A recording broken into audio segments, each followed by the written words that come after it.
In other AEW news, it's a banner week for AEW once again. They have a pay-per-view coming up. We're talking about CM Punk. Well, prophetically, the AEW pay-per-view is titled World's End.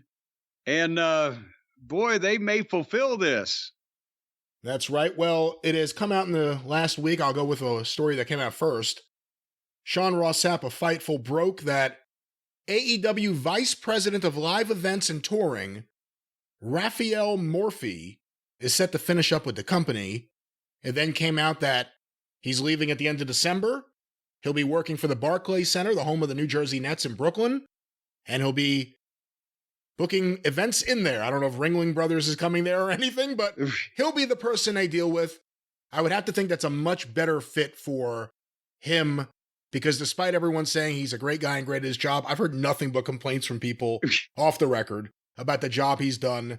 And if you look at AEW and their touring schedule, unless he was told by Tony Khan to book certain venues and then book a bunch of venues within a close distance nonstop for weeks at a time, he didn't do a good job. But he is now leaving. What do you think? It was an interesting strategy. I'll admit that. I understand the idea of, because Raphael Morphy, I met him. He used to work on JR's live events, and he's worked for the WWE. May have worked for TNA. I don't know. He's been around and done various sports things. But I understand in the old days when the WWE would go off and do 3 or 4 days of TV in a row, you'd be routed. You'd be in Louisville, Nashville, Indianapolis, or Calgary, Edmonton, or 2 or 3 towns in a row in the same area. But not when you're flying back and forth in between them the next week or the following weekend or whatever they literally would go to the same state, but be in it once or twice a week, every week for a fucking month. And then I assume, unless they bought condos for all those people, a lot of them were going home in between. So I don't know what that strategy was. And as we've talked about, it's inexplicable why they've been running these NBA-sized arenas when they don't do a seventh or an eighth of a house in some of them, except there has been, a drastic popularity decline in their live events and TV taping, the ticket sales.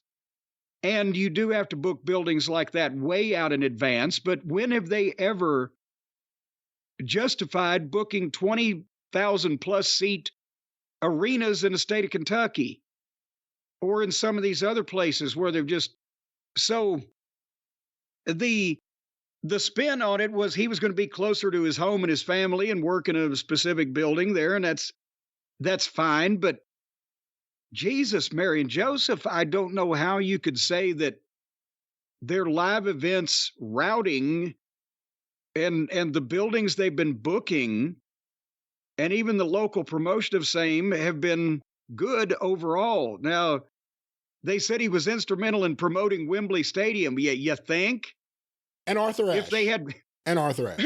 Well, but Arthur Ashe, okay, they're in his home market. He got him a stadium, and they were hot enough the first year. And, of course, they're going to promote a 20,000-seat stadium and an 80,000-seat stadium. The thing is, they're dying a death of 1,000 cuts in fucking Des Moines, Peoria, and fucking Poughkeepsie. So I think they need to not only find, and now apparently they need to find somebody new fairly quickly, but they need to rethink their strategy about what arenas they're running and how they're routing themselves. So, because it doesn't do any good to be in Dallas on one Wednesday night and in Houston on the next Wednesday night. What the fuck? They did fucking, it may have been when they did Arthur Ashe last time. It was like Arthur Ashe, and the week before was like Newark, and then they did Mohegan Sun, like right around, like everything was within driving distance. It made no sense whatsoever. Bankrupt all our local fans, and then we'll move on to the next region. And then they kept running, I brought it up, they kept running big AEW shows on Long Island on Jewish holidays, which is the stupidest thing I've ever heard of. But we'll see what happens. Like I said, a lot of people... Raphael Morphy, he doesn't sound Jewish. I'm going to guess maybe he's not, but I don't know if that's the deciding factor in the whole thing. Well, I mean, he probably was unaware of the... It'd be like me going to fucking Brazil and trying to fucking book dates around You would Whatever they ask, do over you'd there. say, when's Carnival? I don't want to book myself in the middle. Or maybe you do. I don't know. I guess you'd get a crowd if you booked yourself in the middle of Carnival, right? Well, if you were in the middle of whatever, you might get a crowd. That's But like the Calgary Stampede of naked Brazilian women. generally, whenever you book a town for wrestling that's in the middle of a festival, you're going to die 15 deaths because it's in the middle of a festival and they didn't include you. Well, the festival that is AEW will, I'm sure, continue on the road, but a new strategy is needed, and everyone's saying that it was his choice. He decided to leave to be close to his family. It just so happens that it coincides with a time where it's an industry-wide joke because of the pictures that come out of these buildings. So we'll see what AEW does there.